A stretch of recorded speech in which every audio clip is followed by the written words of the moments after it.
Hello, everyone, and welcome back to the Gut Health Dialogues. I'm really excited for today's episode because we're talking about something I hear all the time, not just from clients, but honestly from friends, family, people in my own life. It's that feeling of doing everything right. You're eating clean, you're cutting out foods that you think might be a problem, working out, trying to stay consistent, and still the weight just won't budge. Or maybe it's not just weight, but that inflamed, puffy feeling where the body just feels off.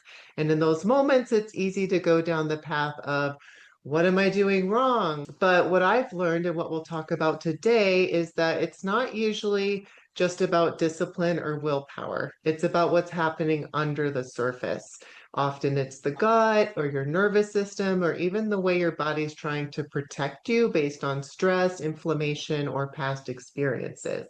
So today I'm sitting down with Dr. Diana Joy Ostroff, who brings such a unique and holistic lens to this. She's a naturopath and traditional Chinese medicine doctor who's been doing this work for decades, and she really gets how interconnected everything is. In today's conversation, we're going to dive into why your gut might be keeping you stuck, how stress and emotional patterns can show up physically, and what healing actually looks like when you're trying to move forward, but your body is not cooperating. So let's get into it. Well, welcome, Dr. Joy. Aloha, Alyssa. So you hail from Hawaii, right? Yes. Yes, and I can tell because it looks beautiful behind you.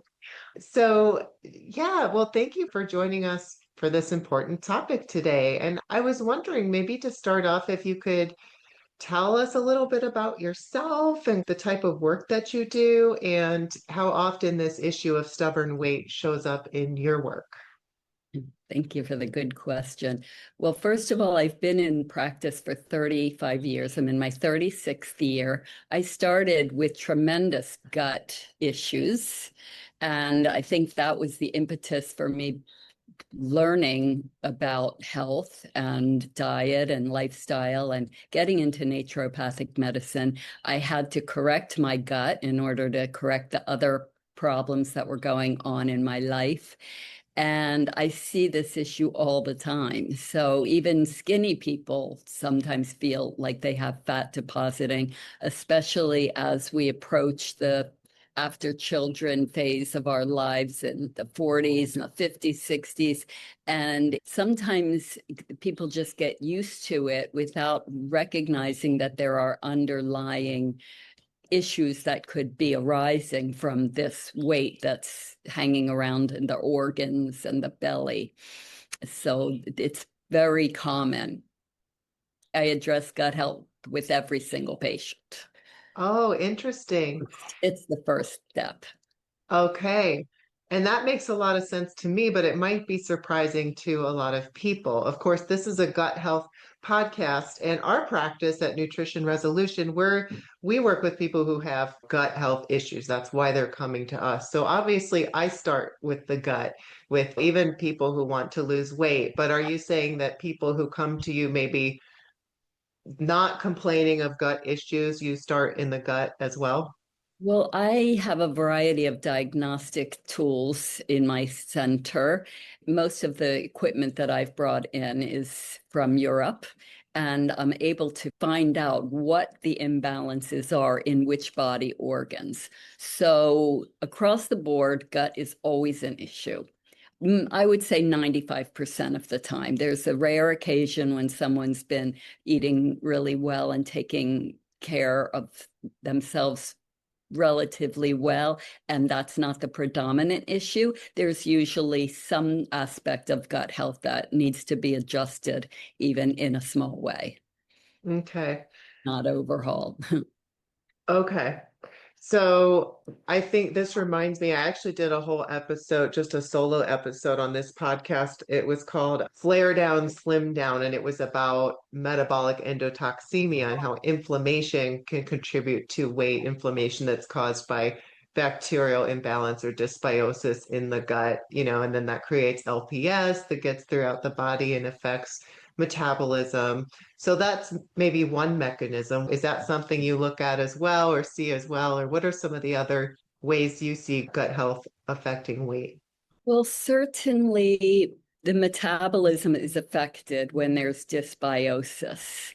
So that when the bacterial overgrowth in the body is not balanced, the body gets used to eating certain foods that could be creating inflammatory markers and perpetual cycle of inflammation, dysregulation, insulin resistance. So the gut biome is out of balance. People usually are breeding quite a bit of different strains of candida albicans, variety of parasites and bad bacteria, even some small intestine bacterial overgrowth. These things can bombard the system and make it difficult to lose weight. So people are accumulating weight. They don't really know why. The other thing that I see that's so prevalent and people aren't even aware is how the internal anxiety.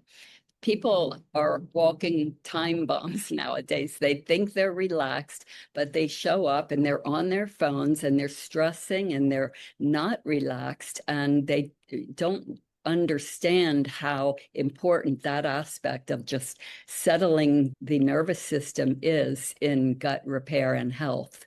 So I find myself needing to work with people on all of those levels.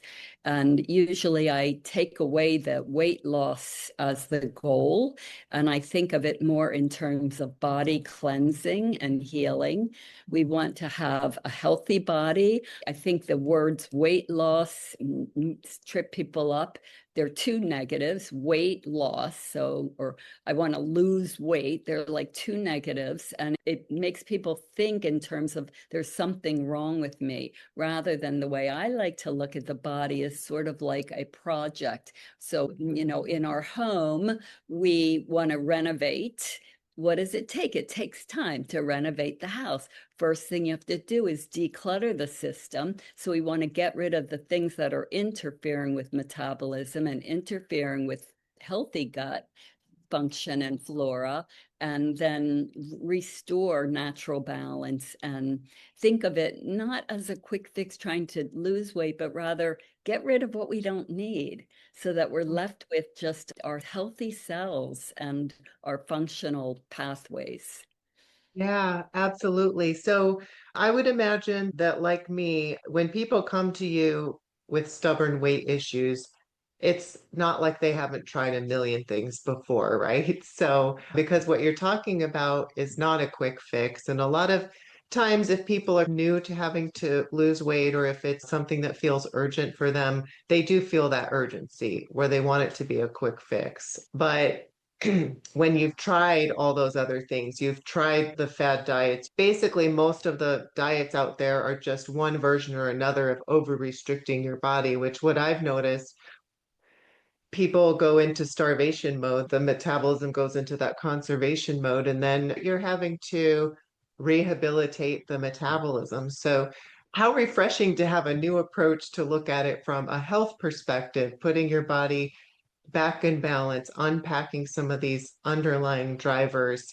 And it was interesting what you said about the nervous system too, because isn't it so true that I think our brains are used to this modern day lifestyle, but this is not how humans are designed to function. We're supposed to be more calm and relaxed. We're supposed to have occasional problems, but not read about the whole world's problems every single day, the worst news in the world, and just worry about so many things and have to deal with so many things and even have our attention be everywhere in so many places, right? So it may feel normal to us, but it's not normal to our bodies. Not at all.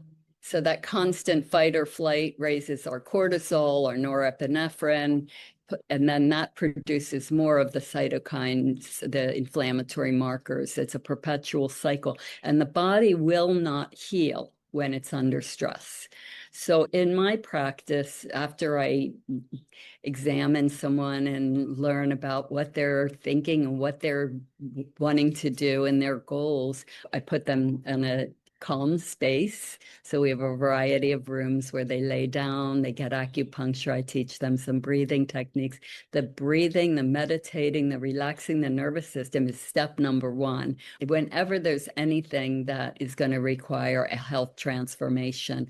And then we also have to get out of the habit of thinking about the things that we don't want all the time. I'm fat. I hate my body. I can't lose weight. Like all those negative statements leave strong imprints on our nervous system and they keep us in fight or flight. We're always fighting ourselves. We're fighting the world. We're fighting traffic. And it's not a health model. So Right. all those things have to shift. It's quite an ordeal. It's a lifestyle change. It's a whole way of thinking change. And with patients that want to lose weight, and I ask them, do you weigh yourself every day? And they say, yes. I say, take the scale, throw it away, or put it up in some attic. Because if we wake up in the morning and the first thing we do is evaluate ourselves by stepping on a scale and looking down, and then feeling bad about ourselves for the rest of the day because we didn't lose an ounce, there's no way we can lose weight in a day. It's not possible. So it doesn't make any sense whatsoever to look at the scale, and it just brings discouragement, and it just puts us in this vicious cycle of we're chasing our tail because it's not happening. And especially foods that are healthy, way more than foods that are not healthy. We might lose weight on the scale. It doesn't mean anything. So can we talk about detoxification? Because to me, that's what you're starting to touch on, right? So how does toxic overload or sluggish detox function impact the body's ability to lose weight? Okay, that's such a good question. They're stored in the fat. Now, if the body's holding on to fat that contains a lot of toxins and the other detox pathways in the body are clogged up, like the liver has P450 cytochrome detox pathway, along with 657 other detox pathways, when those pathways are clogged, the body is so wise. I mean, our body is made to heal, but it knows better than to let go of the fat, which is going to mobilize those toxins and throw them into the bloodstream if there's already overload in the liver detox pathways and in the lymphatic system and in the blood and the cells. So our body compartmentalizes, it'll store toxins, it'll store the poisons so that they're not running rampant in the body. And only after we detoxify, and it's an elaborate process to detoxify the liver, but we feel so good when we do because then things can start moving and shifting. We have to think about the skin being the largest eliminatory organ and our lymph system. I'm big on lymphatic cleansing because we're storing all kinds of phlegm and mucus and bacteria in our lymph system, which is a network of vessels that parallels the circulatory system head to toe. And when that system gets clogged up, that's also a pre-inflammatory condition, can cause degenerative disease and cancer. So clearing the detox pathways, detoxifying the body, numero uno. Always numero, along with rebalancing the gut flora and eliminating the microbes. There's a lot to it. And calming the nervous system. Yeah. It's almost like you can't picture it. You have to take it in steps, but it's also like a cycle. Like Well, that's why everything it's called fits together. holistic medicine. It's Yeah. holistic, it's everything. Yeah. Yeah. And I think people recognize that. I mean, when you go to the doctor for a pain in your knee, and then you mention the pain in your ankle, they'll say, make a different appointment for that. Hmm. But in my practice, I want to know every single thing from head to toe, inside and out, that's bothering you, your acne, your menopause, your eliminatory cycles, like everything. I take the list because then we can look and in 3 months see how many things are off that list. They're gone, you know. Yeah. Yeah. And all that information gives you clues too as you're investigating, because All of it, every person is like a fingerprint. Everybody's a little different. correct. Yeah. Well, that's so interesting. So you described that so well. So what I heard you say about the detoxification is your fat is one of ways your body is storing toxins to keep you safe from the toxins. And if your detox pathways are overloaded, it's not going to release that fat from where it's currently safely stored. So that's a really big, I think that's a really important point for people to understand. Also, going back to what you said about the nervous system, isn't fat storage also, that's a form of safety too, because it's reserves in case there's a period of famine, you have these energy reserves. So if you're in fight or flight, your body doesn't feel safe. That's another reserve it's not going to let go of, right? That's where the anxiety piece is so imperative that it's addressed. Yeah, yeah, And, absolutely. and And even so, depression, depression releases hormones that upset the vagus nerve mind body connection. So the emotional regulation is really crucial. And so we have to look at neuropeptides and brain chemicals and how that's feeding into the system, and then how the neuropeptides that are being produced in the body are being created by the foods we eat. It's a big puzzle. yeah, yeah, it is. It Fun. definitely is. Yeah. Well, it's fun when they have just like success. It's fantastic. Yeah, Quick. absolutely. But when we address it holistically, it's pretty quick. Sometimes faster than it's believable. 3 weeks, on the high end, it takes about 12 weeks to correct a number of those situations. Okay, but honestly, and that sounds like a long time to someone who's in a quick fix mindset, but it's not long, really, when you think about how long people suffer and how quickly time goes by. So that's pretty amazing that you could start seeing real improvement in that time. And I Usually agree. on day 5, people are already noticing improvement. Yeah. And the first step just depends on the person, would you Yeah, say? it Yeah. depends on the person. You mentioned tests. Is there like everyone that comes into your office gets like a lot of the same tests, or is that individualized as well? So individualized, a lot of my training, I'm trained so extensively that I don't really need to run a ton of tests. And nowadays, though, people like some confirmation on paper. So we'll do thermal screenings, we'll do electrodermal testing, we do medicine testing, whereby people will bring in all their slew of supplements and medicines, and we determine which ones are working and which ones are not, so that we can fine tune their program, because interference from taking the wrong supplements or probiotics or drugs can really throw the body into a negative cycle. So we want to identify the harmful things that are going in that are taking up space in the liver pathways. Yeah, and I know a lot of times people can be on just a ton of different stuff and they might not even know why they're on certain things anymore. I forget. Yeah, but those things have an impact for sure. So gut brain detoxification and the microbiome. What else do we need to think about related to Well, this there's topic? some hidden invaders in our body. There's a lot of parasites. So if we have a dog, if we have animals, if we live on a farm, if we eat organic food, if we travel abroad, there's lots of risk of taking parasites into the body. So I had that condition when I was struggling with my gut health. I had an overgrowth of parasitic activity. So that's something that I look at for most every patient nowadays has, done one or more of those things or eats raw fish. And the SIBO, the small intestine bacterial overgrowth, that's becoming more and more prevalent. When people can't quite figure out their gas and bloating, we'll maybe do a SIBO analysis.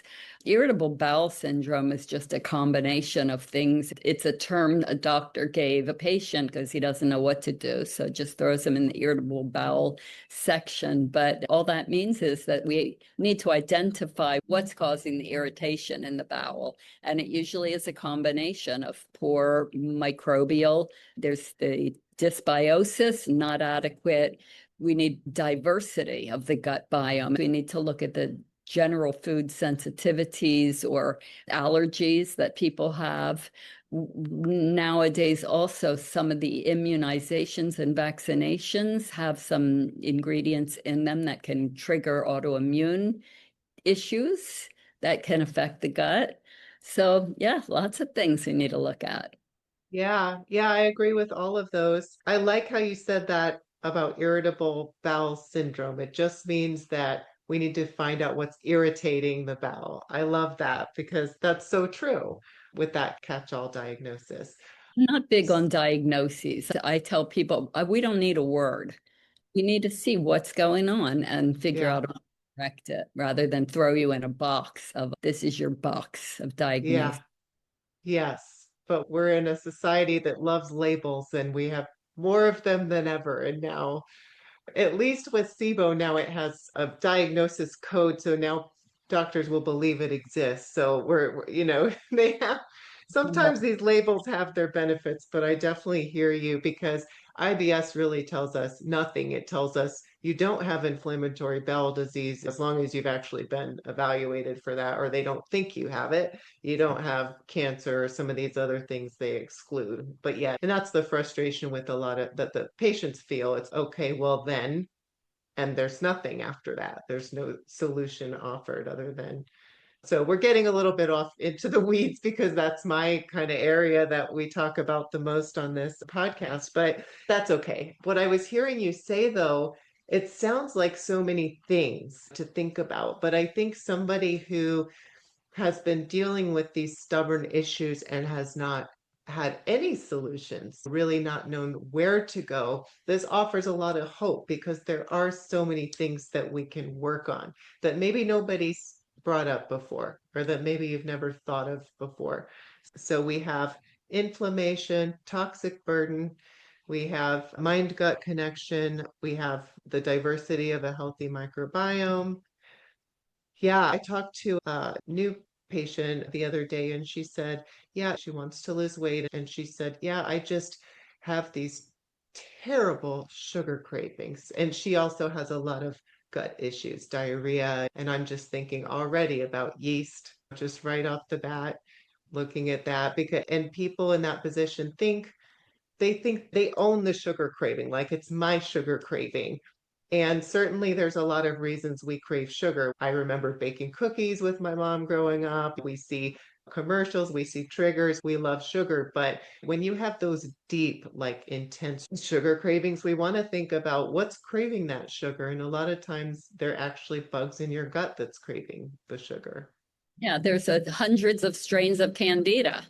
So each strain of candida is going to crave in a different kind of way. And every time we eat sugar or refined flour, we feed the yeast in the body. They leave their waste in a gaseous form, which is why we get gas and bloating. And when you have a gut full of yeast, they are not interested in a celery stick.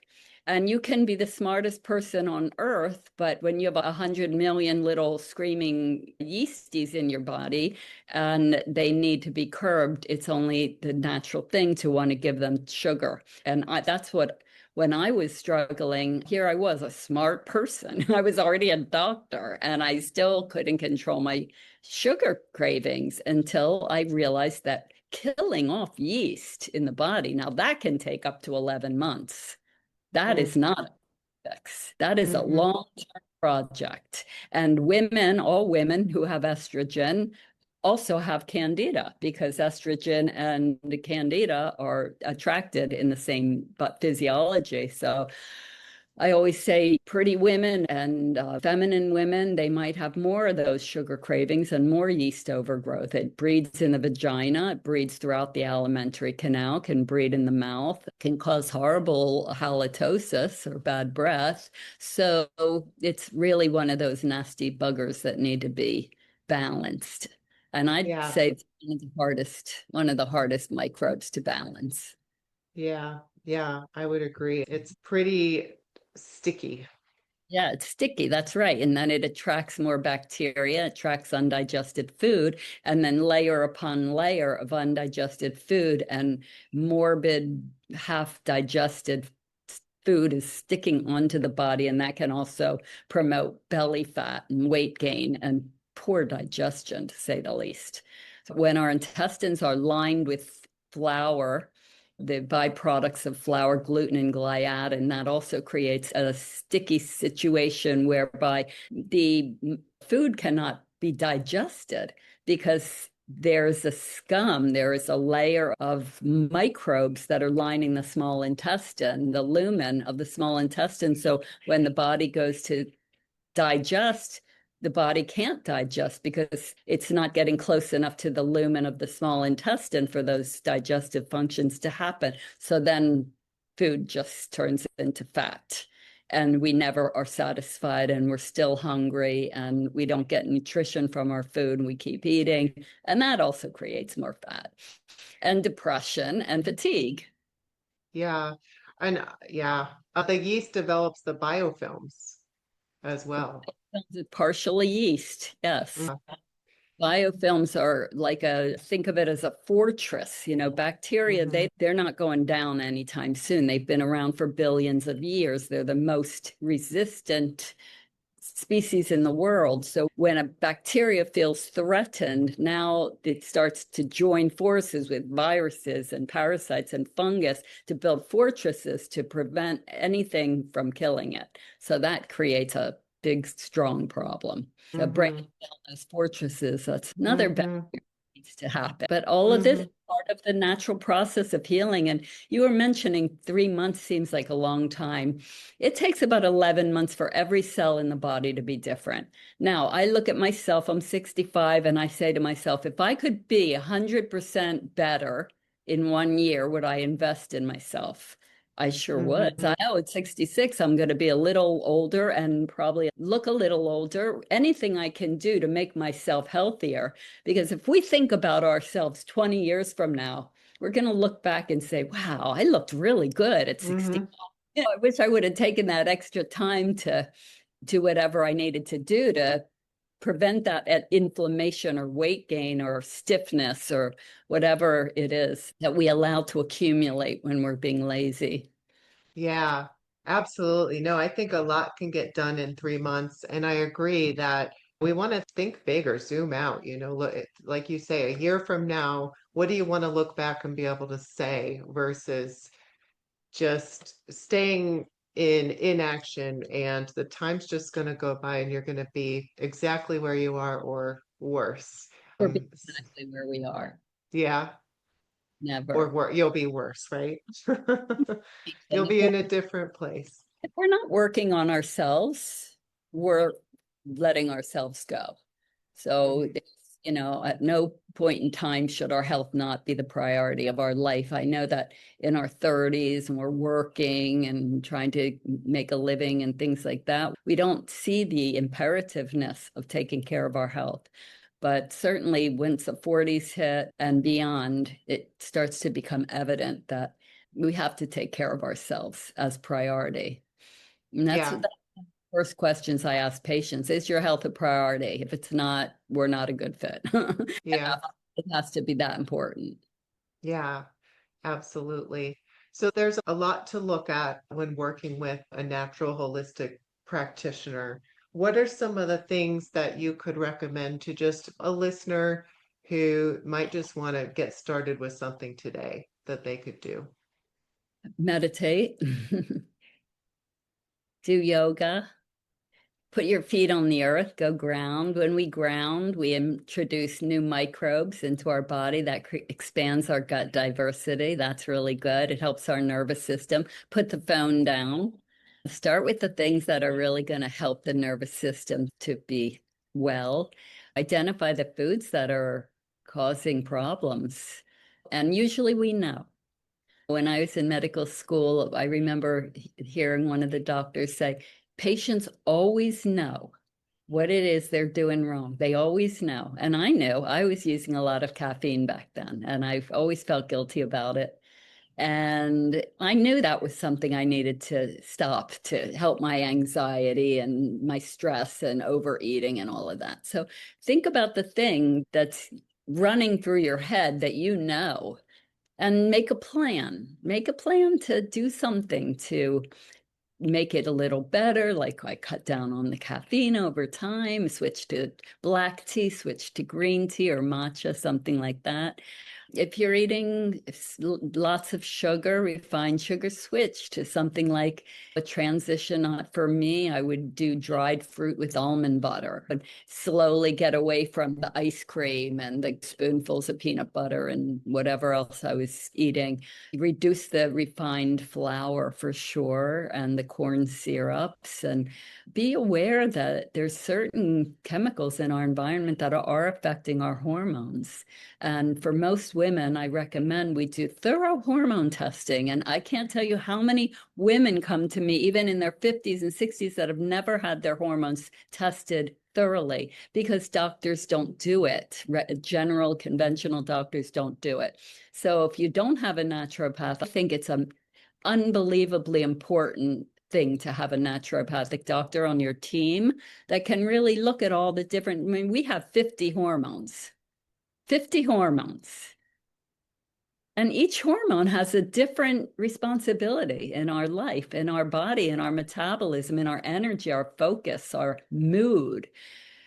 So it's good to know what's going on with our hormones and not overlook them. It's always a combination. It's never one thing. Yeah, absolutely. Yeah, I couldn't agree more about the hormones, even just starting with thyroid, for example. I mean, that how basic the thyroid testing is from a conventional standpoint. A lot of people will like that's a good top. We're talking about weight. So let's talk about that because a lot of patients will tell me, yeah, I think my thyroid was tested and it was fine. So I always ask, well, can we look at the test or do you know what markers were tested? Because a lot of times they're just doing a surface level test, aren't they? Right. So they'll test TSH, thyroid stimulating hormone, but they forget that the thyroid, it starts in the hypothalamic. So the hypothalamus produces hypothalamic releasing factor that feeds to the pituitary, which is the thyroid stimulating hormone, which feeds to the thyroid, which produces then T3 and T4. Most of the time, doctors don't test T3, and T3 is the active form of thyroid. And then there's a feedback loop to reverse T3, and then it feedbacks to the brain. It feeds back. So if some people are even confused, well, my thyroid is high because I have high TSH. Well, that actually indicates you have low thyroid producing. You're not producing enough thyroid, T4 and T3. So many people don't understand. The other lab test that's also going unpaid attention to nowadays is the GFR, glomerular filtration rate, and that's kidney function, which will decline over the years. However, many doctors will ignore it when a patient is starting to get low GFR, and that's something I don't like to ignore. So, having someone really review your labs and then check things like homocysteine, our detox pathways, and D-dimer, the clotting factors, and the vitamin D, all of these can affect the body, the DHEA, all of these things are not being tested. They need to be tested. Our insulin, but thyroid, yeah, thyroid is inversely related to estrogen. So the xenoestrogens that are in our environment, the phthalates and the pesticides, are mimicking estrogen. And when estrogen goes up and the body has an excess of estrogen, that's inversely proportionate to thyroid. So the thyroid will just drop. And even some of the foods that we consume can drop the thyroid function and raise the estrogen levels. And then there's rampant breast cancer and ovarian and uterine cancers. So these female cancers because of the estrogen and thyroid imbalance. So yeah, it's all part of the puzzle. Yeah. Yeah, absolutely. So get a good naturopath on your healthcare team. I couldn't agree more. And so if we can balance out these different things, address all these different aspects of health, let's talk about what a healthy diet looks like then to maintain, because like you said, and I agree, like people come in, they want to lose weight, they might think, okay, diet is going to be the main focus, but there's so many other things to focus on as well. As we're working through those things, I would say the diet ends up looking a lot more free, a lot healthier, more natural. We want to focus on healthy, natural whole foods, balance, but less rules, fewer restrictions in general, because when the body's functioning well, you shouldn't need to count calories. You shouldn't need to focus so much on weight in the way that we tend to think about it. So taking care of our diet is very important. If you find some good recipes and in healthy organic ingredients, it's a good idea to do a lot of that at home, even when it comes to baking cookies. Just get the healthy ingredients and put them together. Yeah. I have a brownie recipe that I've been using. Anyway, it has avocado instead of butter. It has ground flax seeds. It has almond flour, cocoa. It does have some maple syrup. And well, now I'm going to forget a couple of the other ingredients, but nobody in my family can believe it's not a real brownie. It tastes so good, but it's all whole foods and there's nothing processed. There's no flour except for the almond flour, but no wheat flour in there. There's no, unhealthy oils. Oh, almond butter's another ingredient. So, yeah, but I love the points you're making about like the budget. Like organic food costs a little more, but doesn't cost as much as eating out for the night or eating out several nights a week. We want to live, but we want to live well and be healthy and feel good. Figure out what the priorities in life are. Well, tell us a little bit about your practice now, the work you do, whether it's your practice, whether you have other things, and how people can find you. Thank you. Well, I pride myself on my beautiful website. It's really lovely. There's a lot of information there. And then, of course, I have a TikTok and Facebook and LinkedIn and Instagram, all of those. So my website is www.naturalhealinghawaii, all spelled out. And when I have a remote patient that lives in Timbuktu, I can still take care of them. I always invite them to come to Hawaii for a healing retreat, but if you can't make it, you can always contact me remotely. Our phone number is 808-373-9966. And I am accessible. And if you have a quick question, you call the office and get an answer. Okay, that goes a long way these days. Thank you so much for sharing all this wisdom with us. It's been really enlightening and hopefully inspiring to some people listening to get up and take that step. Because I think a lot of people sit in, I know I need to do something, but like you said, there has to be that push. There almost has to be that, like, I can't take it anymore moment. And maybe don't let it get to that point. If you've been thinking about getting healthier, why not get started now? Start with something, maybe meditate later today, maybe make an appointment with a new practitioner, because 11 months from now, you could be in a whole different place in your life and hopefully it's a good one. Yeah, so you asked about my practice. We Mhm. specialize in holistic medicine, traditional Chinese medicine, acupuncture, naturopathic medicine, clinical nutrition, and psychology. Those are my particular specialties. We also do IV nutrition to clean out the bloodstream. We do IV ozone to clear the blood. We do ozone inhalation to clear the microbes out of the sinuses. We do far infrared saunas and massage and acupuncture and herbal medicine and clinical nutrition. And we're here for you. And we are committed to getting you well and keeping you well. That is my commitment.